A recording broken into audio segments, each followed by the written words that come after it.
तभी तो मैं कहता हूं कि इतिहास विषय हमें हमारे जीवन में बहुत कुछ सिखाता है। ठीक है, चले। इसके बाद आता है बीजापुर। बीजापुर बेसिकली स्थापना के पहले विजयपुर कहलाता था, ये बात याद रखना। यानी कि बीजापुर का प्राचीन नाम क्या था, विजयपुर हुआ करता था। छोटे छोटे राजवंश से कोई बहुत लंबा चौड़ा मामला यहाँ पर नहीं होता है। बीजापुर आदिल शाह राजवंश था बीजापुर में। एम आई राइट और रॉन्ग? एक बार मुझे ज्ञान की गंगा में डुबकी लगवाइए आप लोग, है ना। क्या नाम था, याद रखना, आदिल शाही राजवंश था। यहाँ पर यूसुफ आदिल शाह ने इस राजवंश की स्थापना की थी। ठीक है, चलिए लिखिए बीजापुर का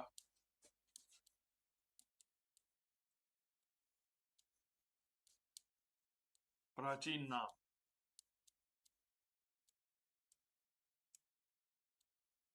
विजयपुर था। एक सिंपल सी लाइन, कोई बहुत बड़ी बात नहीं है।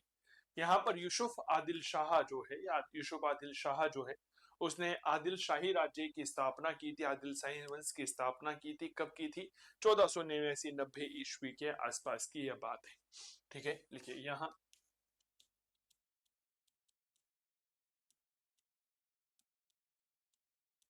यूसुफ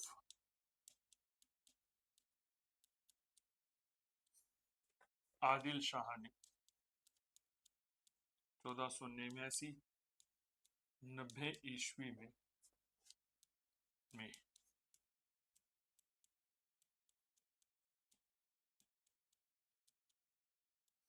आदिल शाही वंश की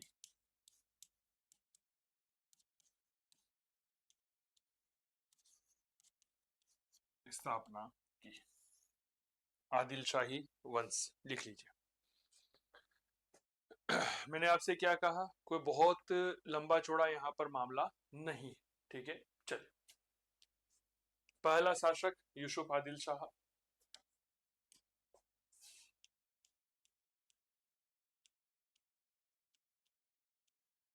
यूसुफ आदिल शाह, कोई बहुत लंबी चौड़ी कहानी इसकी नहीं है, ये बात ध्यान रखना। केवल और केवल हम इसकी राजी खुशी के लिए लिख सकते हैं कि यह संस्थापक था, स्वतंत्र बीजापुर राज्य का संस्थापक। स्वतंत्र बीजापुर राज्य का संस्थापक। इसके अलावा इसके पास कोई बहुत ज्यादा उपलब्धियां नहीं थी कि हाँ ये इसने ये काम किया हो, इसने ये काम किया हो, नहीं। ठीक था, क्या ये बात क्लियर हो गई? इसके बाद गद्दी पर बैठा इस्माइल आदिल शाह। ठीक है, यह एक तरह से यूसुफ आदिल शाह का अल्पवयस्क पुत्र था, छोटा पुत्र था। ठीक है, ये बात क्लियर हो गई। तो इसका संरक्षक बना कमाल खान। क्लियर हो गई? तो राजा कौन बना? इस्माइल आदिल शाह। लिखिए इस्माइल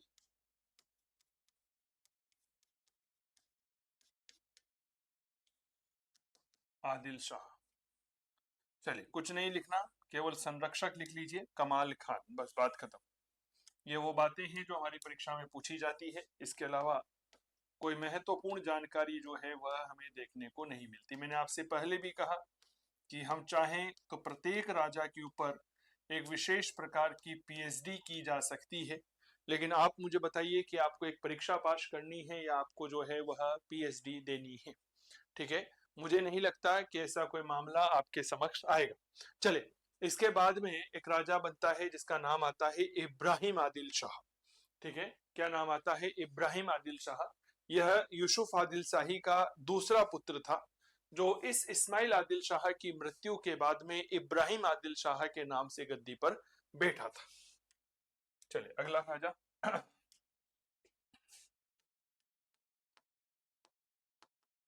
डेट इज इब्राहिम आदिल शाह। ठीक है, राजाओं के मौज थी भाई साहब, बिल्कुल मौज। कोई बहुत लंबा चौड़ा इनको कोई काम नहीं करना पड़ता था। ठीक है ना, ये बात याद रखना। ठीक है, चले। यह उपाधि धारण करता है शाह की। उपाधि कौन सी धारण करता है? याद रखना, शाह की। इस प्रकार यह बीजापुर का पहला शासक था जिसने शाह की उपाधि धारण करी। यह लिखिए, यह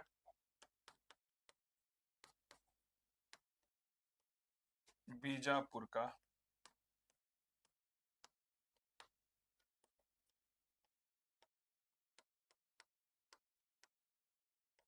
प्रथम शासक था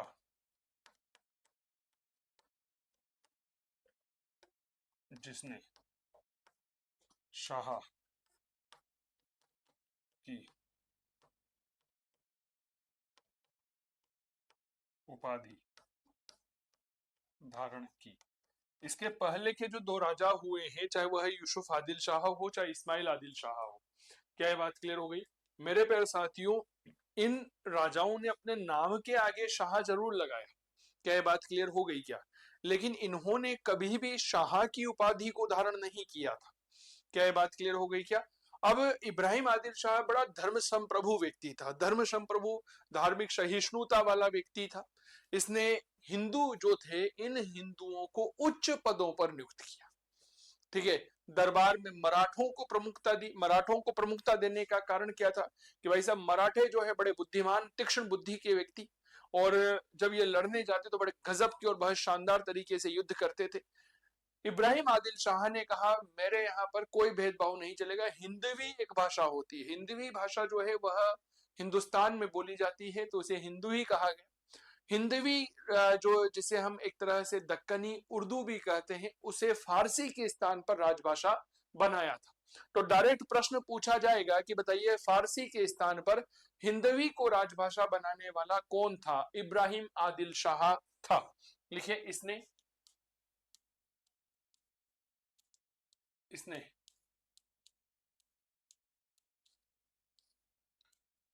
फारसी के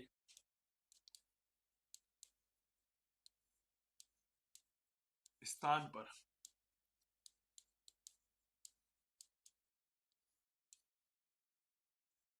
हिंदवी को राजभाषा बनाया। इसका अन्य नाम क्या है? दक्कनी उर्दू या दक्षिण की उर्दू। दक्कनी उर्दू या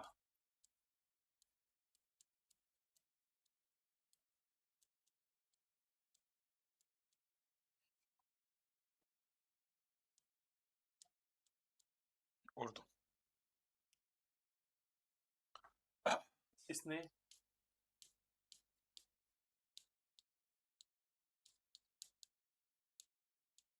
हिंदुओं, जो हिंदू धर्म के लोग होते हैं, हिंदुओं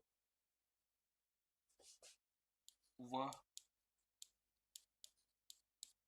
मराठों को दरबार के उच्च पद प्रदान किए। उच्च पद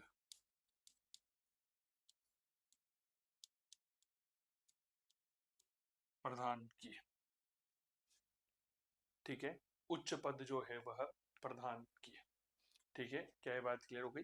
इसके शासनकाल में बीजापुर में दो इमारतें बनती है, ठीक है। पहली तो इमारतें होती है 16 थंबी। 16 थंबी का मतलब होता है 16 खम्भों का एक महल, और दूसरी पुरानी जामा मस्जिद, ठीक है। स्वागत है बच्चन भाई, अभिनंदन। चलिए, तो इसका स्थापत्य नंबर 1, 16 थंबी, 16 स्तंभों, 16 थंबी महल, ठीक है। नंबर 2, पुरानी जामा मस्जिद, ठीक है। इसको बाग लगाने का शौक था, लिखिए इसने बीजापुर में। ये दोनों आर्किटेक्चर कहाँ बने थे, याद रखना यह बीजापुर में बने थे।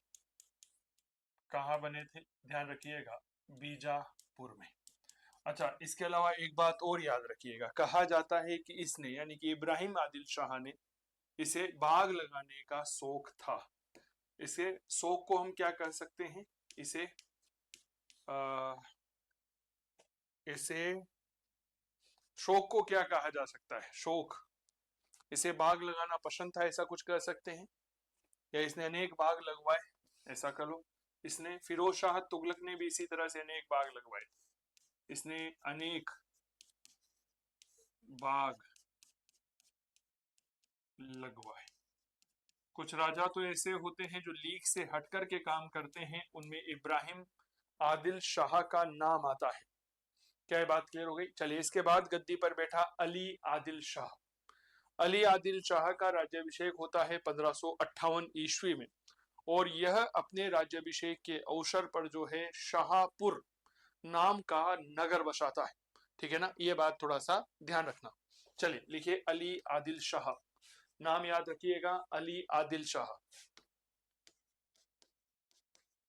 अली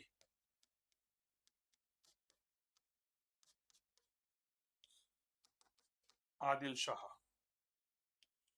इनका मैं कालक्रम नहीं लिखवा रहा हूं, मैं आपको बता दूं, कालक्रम इसलिए नहीं लिखवा रहा हूं क्योंकि कहां तक आप इनके कालक्रम को याद रखेंगे। ठीक है, अगर कभी क्रम पूछ ले तो हमें वैसे भी याद रहेगा कि साहब ये था, ये था, ये था, ये था। क्या ये बात क्लियर हो गई? तो इसका राज्याभिषेक कब होता है? 1558 में होता है, और राज्याभिषेक के अवसर पर इसने, याद रखिएगा, शाहपुर नाम का नगर बसाया। इसका राज्याभिषेक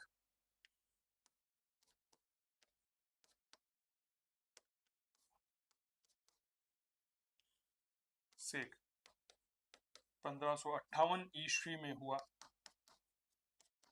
ईस्वी में हुआ, जिसके अवसर पर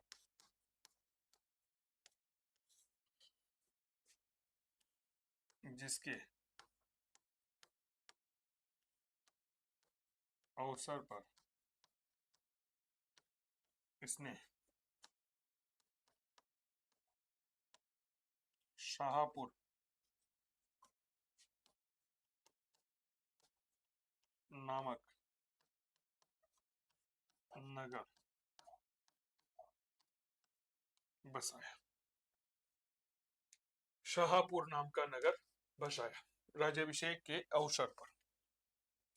ठीक है, कभी कभी ऐसे मौके कम मिलते हैं, सामान्यतः राज्याभिषेक के अवसर पर जो है वह राजा महाराजाओं के द्वारा क्या किया जाता है, तो आपको पता होगा, एक नया संवत जारी किया जाता है। क्लियर हो गई? इसका जो विवाह है यह अहमदनगर के हुसैन निजाम शाह की पुत्री हुआ करती थी, चांद बीबी, उसके साथ हुआ था। लिखिए इसका विवाह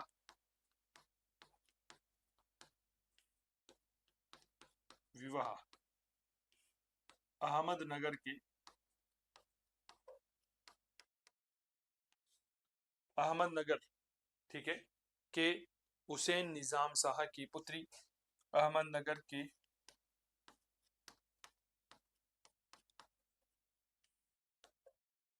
हुसैन निजाम शाह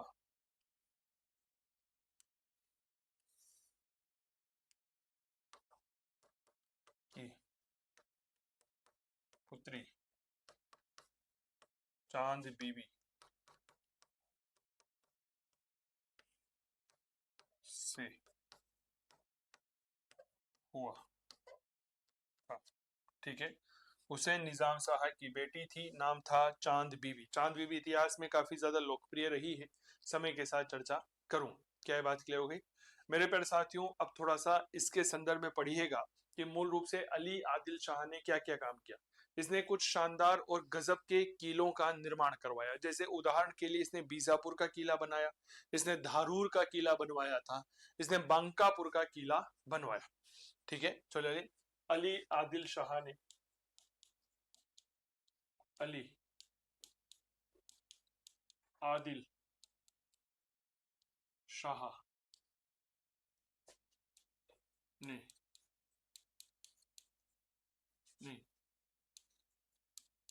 बीजापुर। कभी अगर आपको यूट्यूब पर फुर्सत मिले तो मैं आपसे एक निवेदन करूंगा कि बीजापुर का किला आप जरूर देखो, ठीक है। बीजापुर का किला जो है वो बाद में मराठों के लिए महत्वपूर्ण केंद्र बिंदु के रूप में जाना जाता है।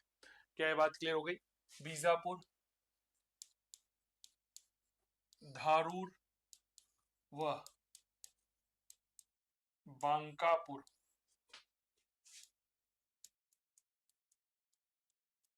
दुर्गों का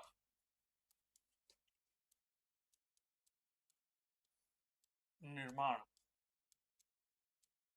करवाया। तो ये कुछ किले जो है वह इसके द्वारा बनाए गए, ठीक है, ये बात याद रखना, ठीक है। बीजापुर हो गया, धारूर हो गया, बांकापुर हो गया, ठीक है, ये बात ये क्लियर। चले, इसने कैथोलिक मिशनरियों को धर्म प्रचार की अनुमति दी। कैथोलिक मिशनरियां वो होती है जो ईसाई धर्म का प्रचार प्रसार करे, ठीक है, ये बात भी थोड़ा सा ध्यान रखिएगा। तो लिखिए, इसने ईसाई कैथोलिक मिशनरियों को, इसने ईसाई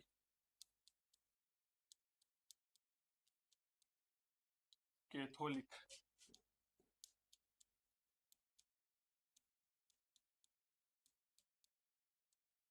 मिशनरियों को राज्य में, को मिशनरियों को राज्य में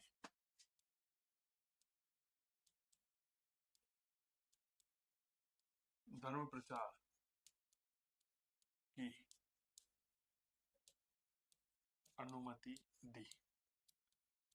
इसके पहले ईसाई धर्म मिशनरियां जो है वह बिना परमिशन के कभी भी प्रवेश नहीं कर पाती थी। इसने कहा जी तुम आओ, धड़ल्ले से आओ। यह लेखन की कुछ शैलियों में बड़ा पारंगत व्यक्ति था। वो लेखन की शैलियों के नाम याद रखना, जैसे एक नाम आता है नस्क, एक रीका, ठीक है ना, रीका, नस्क हो गई, रीका हो गई, एक आता है थुलत, ठीक है। यह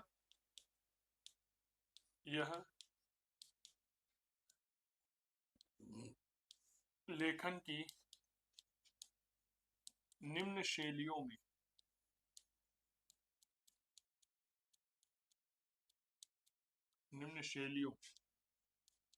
में पारंगत था। लेखन की कुछ शैलियां होती है जिनमें यह पारंगत हुआ करता था। जैसे एक तो नाम आता है नस्क, ठीक है, एक आता है रीका, काफी फेमस रही है रीका शैली, है ना, ये बात ध्यान रखना, रीका, ठीक है। एक आता है थुलत। थुलत आज भी अगर आप दक्षिणी भारत में जाते हैं तो वहां पर थुलत शैली में लेखन का कार्य आज भी सिखाया जाता है। यह मूल रूप से कैलियोग्राफी से जुड़ी हुई चीजें होती है। क्या ये बात क्लियर हो गई क्या? हाँ या ना का जवाब दीजिएगा। इसका एक शानदार दरबारी था, नाम था वामन पंडित, ठीक है, नाम याद रखिएगा, वामन पंडित, ठीक है, क्लियर हो गई। यह इसके पुस्तकालय में पुस्तकालय अध्यक्ष बना। तो लिखिए, इसने वामन पंडित को, इसने वामन पंडित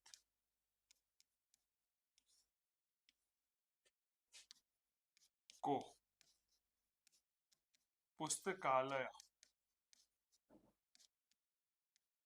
अध्यक्ष, पुस्तकालय अध्यक्ष बनाया। लिख लो,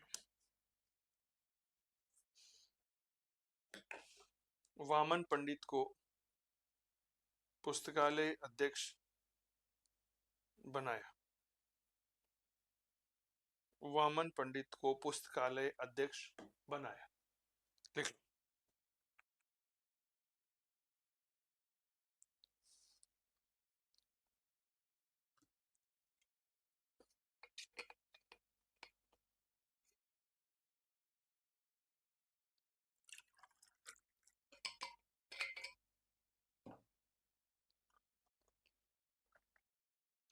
लिख लिया। चलिए, इसके बाद जो अगला हमारा बीजापुर का राजा बनता है, हालांकि कोई बहुत बड़ा रॉकेट साइंस नहीं है, आप खुद भी देख रहे हैं, नाम आता है इब्राहिम आदिल शाह द्वितीय। 1580 के आसपास गद्दी पर बैठा था यह। क्या ये बात क्लियर हो गई? नाम आता है इब्राहिम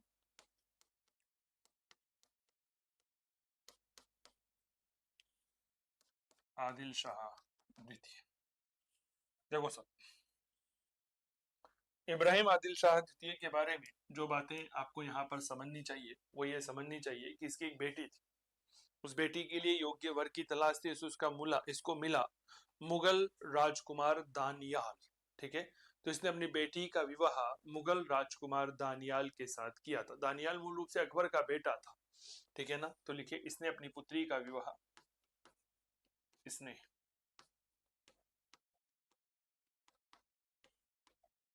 अपनी पुत्री का विवाह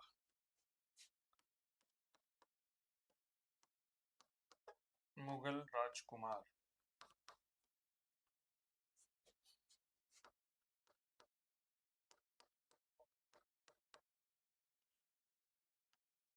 दानियाल के साथ किया। क्लियर? दानियाल के साथ यह अपनी बेटी का विवाह कर देता है। अब भाई साहब मुगलों के मन में तो एक ही विचार चल रहा था कि साहब मुझे तो बीजापुर को जीतना है। तो 1597 ईस्वी में अकबर के समय एक, ये कौन था दानियाल, कौन था? यह अकबर का बेटा था, अकबर का पुत्र, सन ऑफ अकबर। यह कौन था? ध्यान रखिएगा, यह अकबर का बेटा था। क्लियर हो गई? अकबर का बेटा,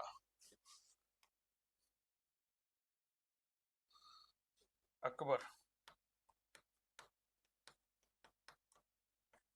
अकबर का पुत्र। ठीक है, अब देखो साहब, अकबरों के मन, सॉरी, मुगलों के मन में तो केवल एक ही बात चल रही थी कि मुझे बीजापुर को जीतना है। 1597 ईस्वी में सोनीपत का युद्ध हुआ। उस सोनीपत के युद्ध में बीजापुर और मुगलों के मध्य में भयानक संघर्ष हुआ, जिसमें मुगल जीते, बीजापुर की सेना हारी और घबरा करके इस इब्राहिम आदिल शाह द्वितीय ने नौरशपुर को अपनी नई राजधानी बनाया। क्या ये बात क्लियर हो गई क्या? हाँ या ना का ध्यान रखिएगा। ठीक है, चलिए तो लिखिएगा 1597 ईस्वी कौन सा युद्ध हुआ? That is called Sonipat, battle of Sonipat. इसमें एक तरफ मुगल और एक तरफ बीजापुर। भाई साहब बीजापुर हारा, मुगल जीता। इसने 1602 ईस्वी में नौरसपुर को, नौरसपुर, कुछ जगहों पर इसका नाम नवरशपुर भी मिलता है, नवरशपुर को नई राजधानी बनाया। नवरशपुर को नई राजधानी बना। अच्छा एक बात बताओ, हमारे यहाँ पर एक घटना घटित होती है मेरे प्यारे साथियों, और उस घटना को कहते हैं कि साहब छींक आ गई। मान लीजिए आप कहीं जा रही हैं तो छींक आ जाती है, तो आप 2 मिनट रुक करके अपनी गति को आगे बढ़ाते हैं। क्या मैं ठीक कह रहा हूँ क्या? बिल्ली रास्ता काट जाती है तो आप जो है 2 मिनट रुक जाते हैं। कोई रोता हुआ मिल जाता है तो हम उसमें अपनी गति को थोड़ा रोक लेते हैं। क्या मैं ठीक कर रहा हूँ क्या? अब इसके समय क्या हुआ सर, जैसे ही नौरशपुर को राजधानी बनाया गया तो इसने पूरा गाड़ी वाड़ी में सब में अपना सामान लाद लिया कि चलो भाई चलो बीजापुर को छोड़ करके नौरस चलो, नौरसपुर चलो, अब नौरसपुर में हम रहेंगे और मिल करके रहेंगे। तभी अचानक से कुछ ऐसी घटनाएं घटित हुई कि बड़ा आश्चर्य हो रहा था कि ये सही हो रहा है या गलत हो रहा। तभी ज्योतिषियों ने कहा कि राजन, यह घटनाएं राजधानी परिवर्तन के लिए शुभ नहीं है, अतः आप राजधानी में परिवर्तन नहीं करें। तो ज्योतिषियों के कहने पर वास्तविकता में इसने अपनी राजधानी परिवर्तन नहीं किया था। ठीक है, बनाया, किंतु किंतु किंतु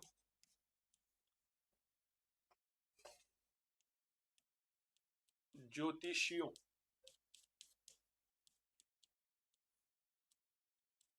के कहने पर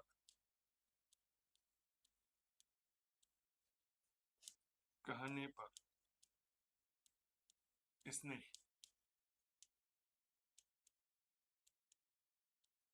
राजधानी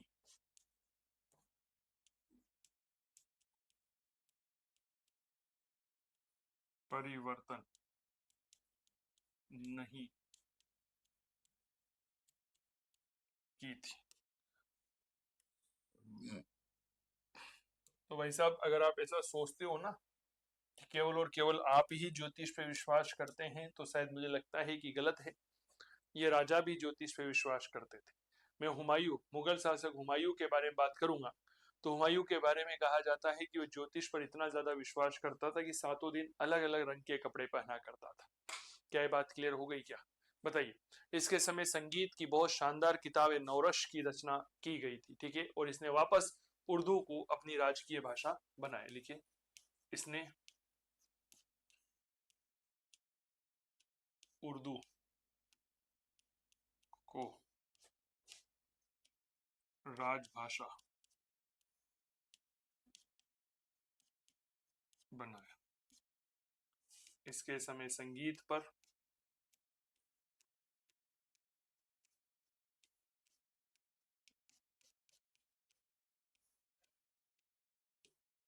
इसके समय संगीत पर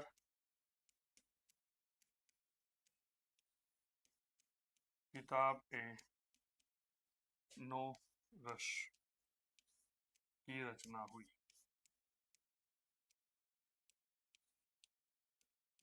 किताब नौरश की रचना हुई। संगीत पर रचना है किताब नौरश। लिख लीजिए।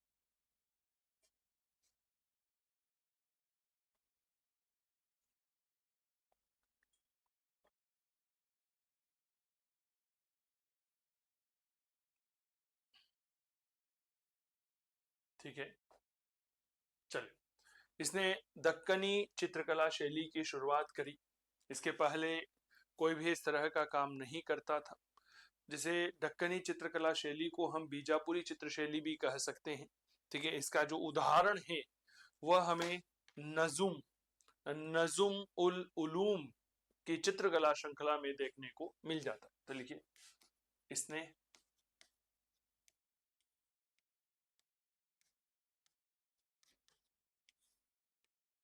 दक्कनी चित्र शैली, इसे ही क्या कहा जाता है? बीजापुर चित्र शैली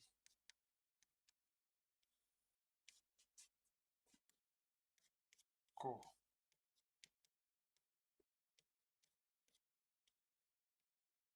संरक्षण दिया, जिसका उदाहरण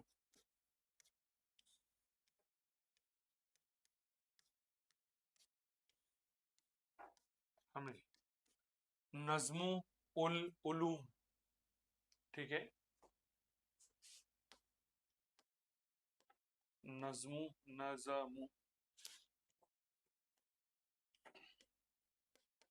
उल उलूम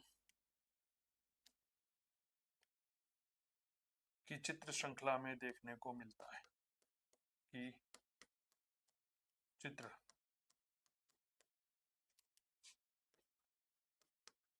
श्रृंखला में देखने को मिलता है। लिख लो।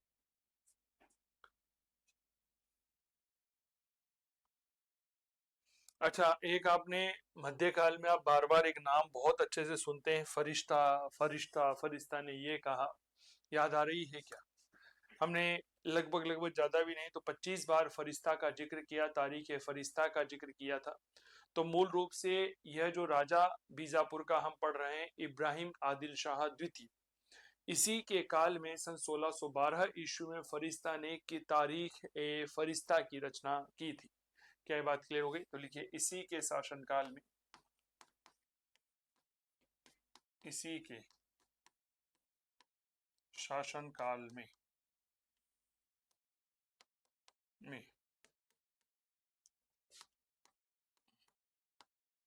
1612 ईस्वी में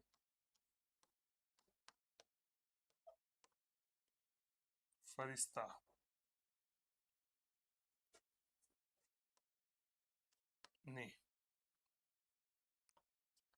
ने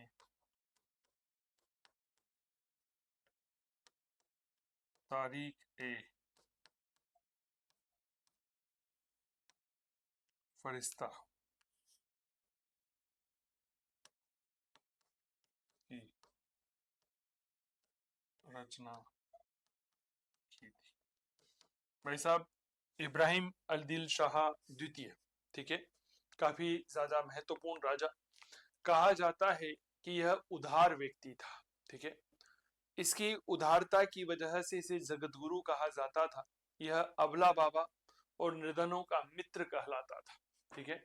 और इसने पडरपुर, महाराष्ट्र में है, भक्ति आंदोलन का महत्वपूर्ण केंद्र बिंदु रहेगा। वहां पर विठल स्वामी जी का मंदिर है, ठीक है, उसको दान दिया था, ठीक है। तो लिखिए 2-3 बार बातें। इसने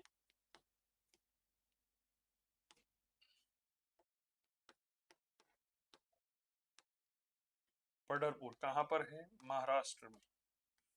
पडरपुर के विठलनाथ मंदिर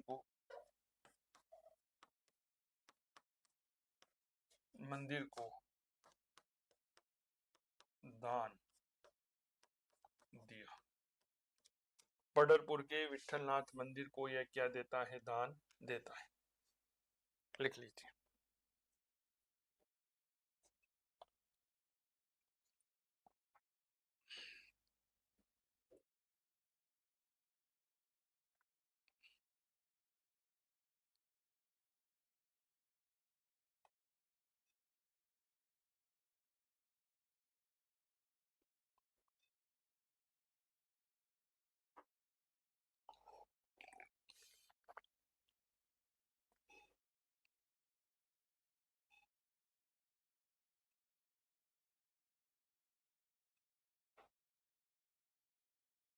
लिख लीजिए यहां तक।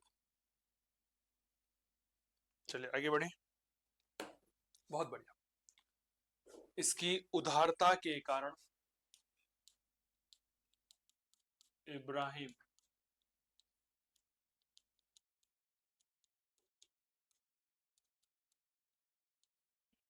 आदिल शाह द्वितीय की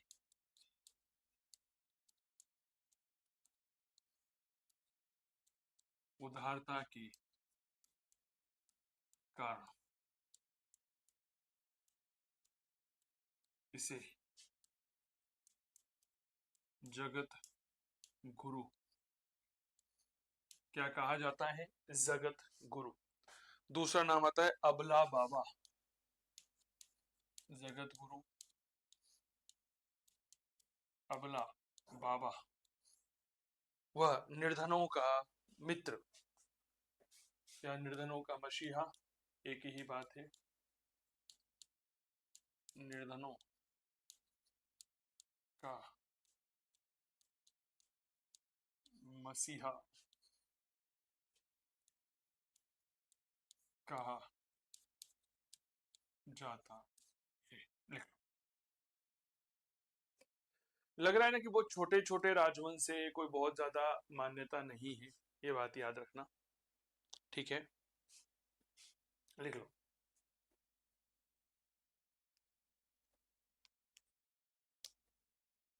चलिए, इसके बाद गद्दी पर बैठता है जिसे हम इतिहास में कह सकते हैं अली आदिल शाह द्वितीय। क्या ये बात क्लियर हो गई? क्या नाम आता है? अली आदिल शाह द्वितीय। इसके समय एक दरबारी कवि था नुसरती, उस नुसरती के द्वारा अली नामा की रचना की गई थी। लिखिए।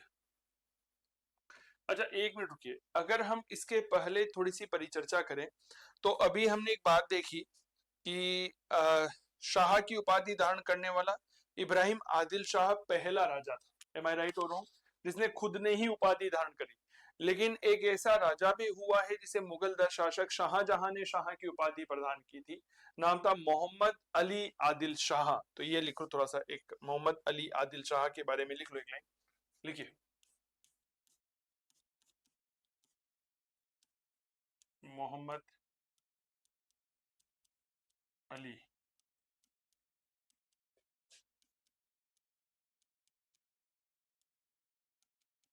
आदिल शाह।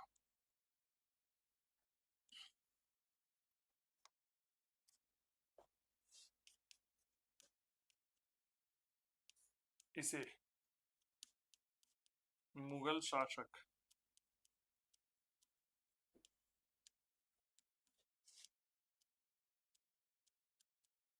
शाहजहां ने 1648 ईस्वी में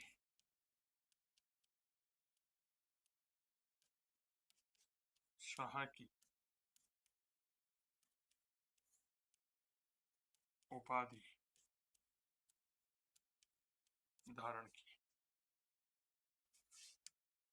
यह शाहजहां ने शाह की उपाधि प्रदान की, उपाधि प्रदान की। यह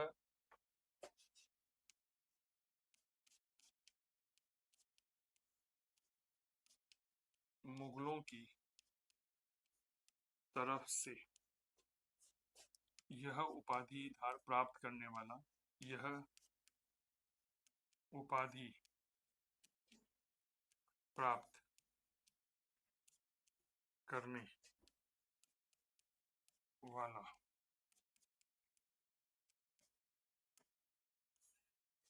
बीजापुर का पहला शासक था। ठीक है, बीजापुर का यह पहला राजा हुआ। इसके बाद अली आदिल शाह द्वितीय।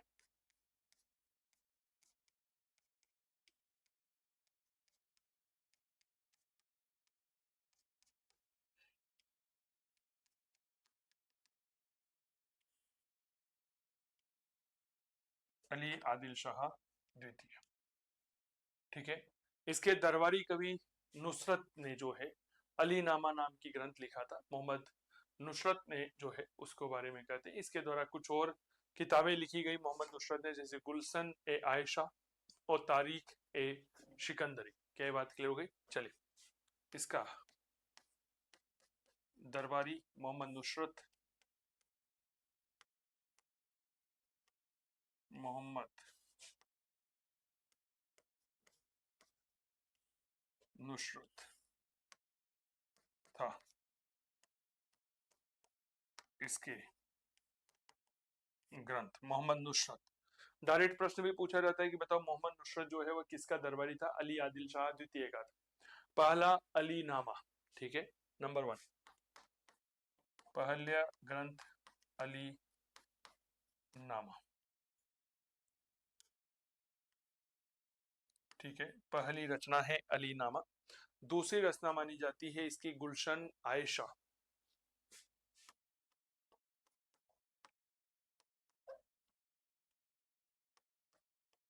गुलशन ए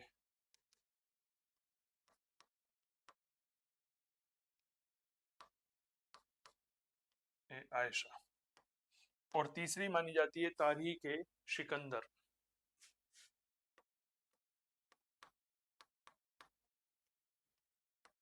तारीख ए सिकंदर लिख लो, तारीख ए सिकंदर लिख लिया।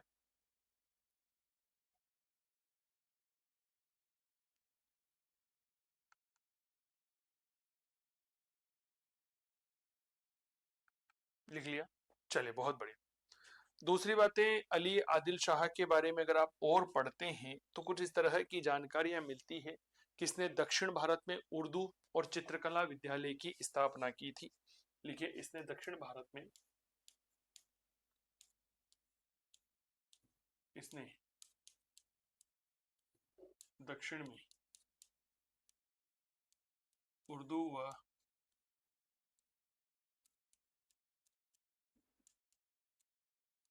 चित्रकला विद्यालयों की स्थापना की। विद्यालयों की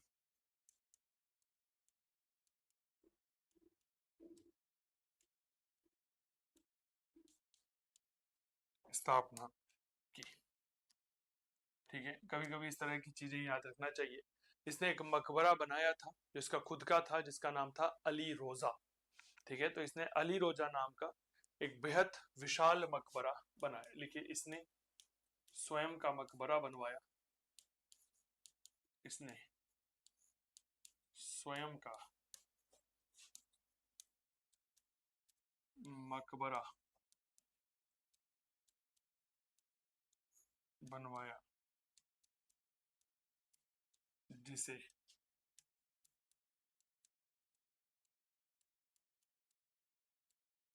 अली रोजा कहते हैं। लिख लो, अली रोजा क्या है। तो ये बात याद रखना, यह एक मकबरा है जो मूल रूप से अली आदिल शाह द्वितीय बीजापुर का राजा था, इसका था। ठीक है, लिखिए, इसने इसने हुसैनी महल, ठीक है, हुसैनी महल, अली महल का भी निर्माण करवाया। इसने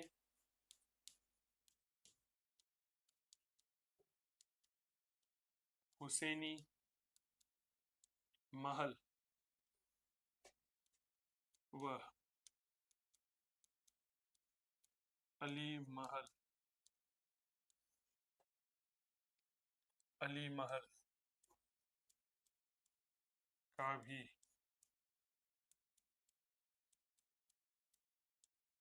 निर्माण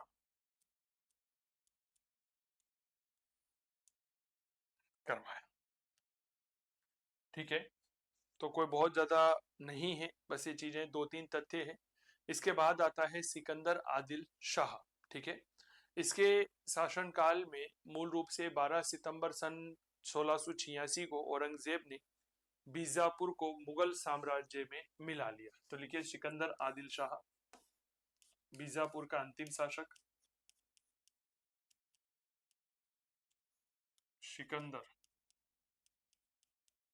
आदिल शाह, इसका जो काल है ना, यह वजीरों के लिए भी जाना जाता है। तो वजीरों का इतिहास कहा जाता है इसके शासनकाल को। ये बात अगर आप लिखें तो ज्यादा ठीक रहेगा, मुझे ऐसा लगता है।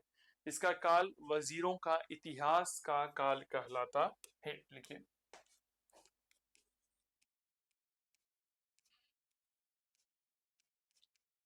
इसका काल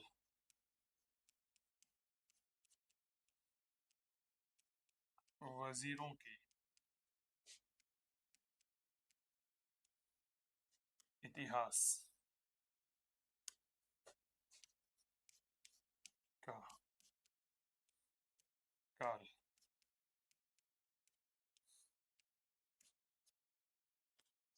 कहलाता है। इसके समय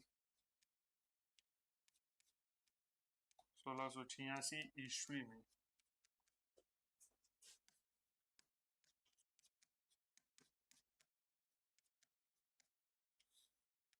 औरंगजेब ने बीजापुर का विलय मुगल साम्राज्य में कर लिया। ने बीजापुर का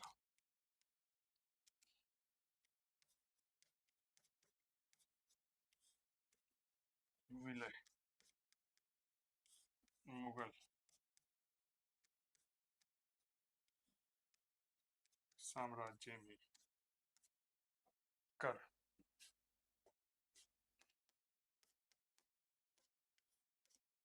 लिया।